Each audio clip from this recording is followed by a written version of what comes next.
अस्सलाम वालेकुम नाज़रीन, मैं हूं लंदन से अमजद चौधरी। नाज़रीन, आखिरकार अदालती निज़ाम से ये जो काले बादल थे, ये जो एक खौफ का साया था, नाइंसाफ़ी का साया था, वो आज ख़त्म हो गया है और काज़ी फ़ायज़ ईसा साहब जो हैं वो अपने इख्तिताम पर पहुंच चुके हैं। लेकिन जाते जाते काज़ी साहब की जो खातर तवाज़ु हुई है उसके ऊपर बात करना बहुत ज़रूरी है। एक तो मंसूर अली शाह साहब ने एक और ख़त लिखा है उम्र पे जाने से पहले, और उसके अंदर तो उन्होंने काजी फ़ायज़ ईसा को बुरी तरह एक्सपोज कर दिया है, धो के रख दिया है। और दूसरा, काजी साहब को बड़ा शौक था जो उन्होंने वहाँ पे इंसानी हकूक को लेकर और दीगर चीज़ों को लेकर एक वहाँ पे मॉन्यूमेंट बनाया है, यादगार बनाई है। वहाँ पे जब आज पहुँचे तो वहाँ पे मतीउल्लाह जान और जो असद तूर थे उन्होंने भी अपना हिसाब चुकता किया। वो थोड़ी सी गुफ्तगू आपको हम वो भी सुनाएंगे। तो फैसल साहब, ये इज़हारे राय की जो आज़ादी है इसमें वोट का हक भी शामिल है। सर काजी साहब 6 जजेस का लेटर भी यहाँ पर पड़ा होगा, जवाब ना दें। इस्लामाबाद हाई कोर्ट के 6 जजेस का लेटर भी यहाँ पर पड़ा होगा क्या सर? जरा जगह दे दें, आप हर चीज़ खराब ना करें। मतलब हम जरा मुआशरा मुआशरा है ना, जरा आप जगह देंगे किसी को या नहीं?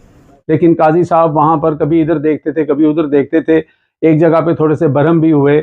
लेकिन काजी साहब के आज जो फुल कोर्ट का जो उनका देना था, जो उसके अंदर भी 5-6 जजेस शामिल नहीं हुए और जजेस ने बता दिया है कि काजी साहब आप इस सुप्रीम कोर्ट से इज्जत समेट कर नहीं जा रहे, सिर्फ जिल्लत समेट कर जा रहे हैं और वही आपका मुकद्दर बन गई है। और आइंदा जहां भी आप जाएंगे ये जिल्लत आपका इसी तरह पीछा करेगी, क्योंकि काजी साहब ने जितनी 2 नंबरियां की, जितनी मुनाफकत की, जितना झूठ बोला, उसको जो मंसूर अली शाह हैं उन्होंने अपने लेटर के अंदर जो है एक्सपोज किया है। उन्होंने बताया है कि आप शुतुरमुर्ग की तरह रेत में सर दे के खड़े रहे, आपके जजेस साथी जो हैं उनकी बात आपने नहीं सुनी, आपने सुप्रीम कोर्ट का अंदर से बेड़ा गर्क कर दिया और बैरूनी जो हमले थे उनको रोकने की बजाय आप उनके सहूलतकार बन गए। और यानी कि जो आप कह सकते हैं सारे का सारा जो वो बम है ना, वो फूटा है जाके काजी फ़ायज़ ईसा के सर पे, और हकीकत में बात भी यही है। तो इतनी ज़्यादा जिल्लत, इतनी ज़्यादा बेतौकीरी किसी भी चीफ जस्टिस की हमने पाकिस्तान में नहीं देखी। वो जो कहते थे ना कि ये जो जस्टिस मुनीर प्रो मैक्स हैं, ये मेरा ख्याल है उससे भी अगला कोई मॉडल जो होगा ना उनका वो बन गया है। काजी साहब जो है वो कहते हैं खिस्सानी बिल्ली की तरह खंबा नोचने के लिए कभी इधर यादगार पे जा रहे हैं, कभी कुछ कर रहे हैं, कभी कुछ कर रहे हैं। लेकिन काजी साहब आपका सूरज गुरूब हो गया है और आज के बाद आप देखेंगे इस वक्त सोशल मीडिया भरा पड़ा है। दुख भी होता है क्योंकि आपके जो हमसाए हैं, जो दीगर कंट्रीज हैं, वो आप पे हंसते हैं कि आपका एक चीफ जस्टिस जो है उसको इतनी इज्जत अफजाई हो रही है अवाम की तरफ से, इतनी जिल्लत का सामना करना पड़ रहा है। लेकिन जिल्लत वहीं पे महसूस होती है जहाँ पे थोड़ी बहुत इंसान के अंदर शर्मो हया हो। अगर काजी साहब के अंदर ये मादा होता तो काजी साहब इस हद तक ना गिरते, इस हद तक किसी एक जमात को नीचे ना लगाते जिसकी 80% से ज़्यादा लोगों के अंदर जड़े हैं। और फिर जो काजी साहब ने किया वो आप सब ने देखा। और फिर 63 एक जो मंडी इन्होंने खोली वो तो फिर अखीर ही थी। तो अब काजी साहब जो हैं वो सिर्फ बिलावल भुट्टो हैं जो कहते हैं जी काजी साहब ने अजीम फैसला कर दिया, काजी साहब जैसा चीफ जस्टिस पाकिस्तान की हिस्ट्री में कोई नहीं था। तो फिर बिलावल भुट्टो साहब को चाहिए कि अब वो काजी साहब की जो छतरोल हो रही है उससे उनको बचाएं। दूसरी तरफ आप सुनते हैं हमेशा ये टाउट टाइप के सहाफ़ी और ये जो माउथ पीस हैं जो इस्टेब्लिशमेंट के, वो हमेशा ये इस तरह की छोटी और घटिया बातें करते हैं। जी इमरान खान जो है वो यू टर्न कर गया, इमरान खान ने डील कर ली, बुशरा बीबी की डील हो गई।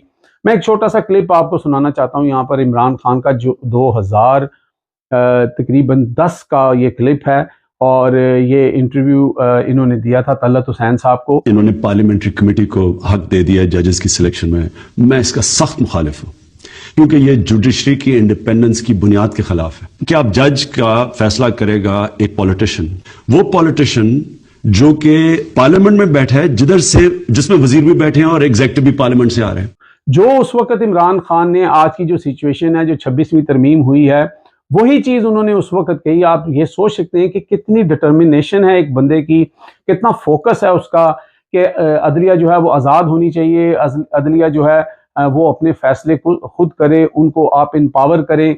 और उन्होंने साथ अमेरिका की भी मिसाल दी कि अगर आप वहाँ की बात करते हैं तो वहाँ का जो सिस्टम है, जो लोग वहाँ पर ऊपर आते हैं वो बहुत स्क्रूटनी होकर आते हैं। वो हमारे ख्वाजा आसफ साहब की तरह नहीं कि फ़ोन कॉल के ऊपर हारे हुए हैं तो फ़ोन कॉल के ऊपर जितवा दिया जाता है, और बहुत सारी मिसालें हैं। इसके अलावा मुझे याद आ गया कि जब 96 के अंदर इमरान खान साहब ने पहली दफ़ा एक गट किया था, अर्जटन रोड था लाहौर में, वहाँ पे हॉलीडे इन था। वहाँ पर चूँकि मैं पाकिस्तान में था तो रोज़नामा पाकिस्तान में, तो वहाँ पे जाने का इत्तफाक हुआ। वहाँ थोड़े से लोग थे, कोई ज़्यादा से ज़्यादा कोई 80-85 लोग होंगे। तो वहाँ पे जो पहला गुफ्तगू का आगाज़ किया था इमरान खान ने, वो इय्याका नअबुदु व इय्याका नस्तईन से कहा था। तो मैं अक्सर सोचता हूँ कि ये शख्स जो पहले दिन जो कहा था, जो उसका नज़रिया था, उसका आज भी नज़रिया है। और ये जो लोग इस तरह की घटिया और लग़्व गुफ्तगू करते हैं कि जनाब इमरान खान यू टर्न ले लेता है, इमरान खान ये कर लेता है। इमरान खान जो आज से 27 साल पहले जो कहता था, जो उसका नज़रिया था, आज भी इमरान खान का वो नज़रिया है। इसीलिए वो जेल में बैठ के जीत गया है और आप बाहर रहकर उससे NRO भी मांग रहे हैं और उसकी मिन्नतें तरले भी कर रहे हैं, और पूरी दुनिया और पूरे पाकिस्तान के अंदर आप लोगों के हाथों जलील भी हो रहे हैं। अब तक के लिए इतना ही। देखते रहे मेरा channel hit list by Amjad Chaudhary.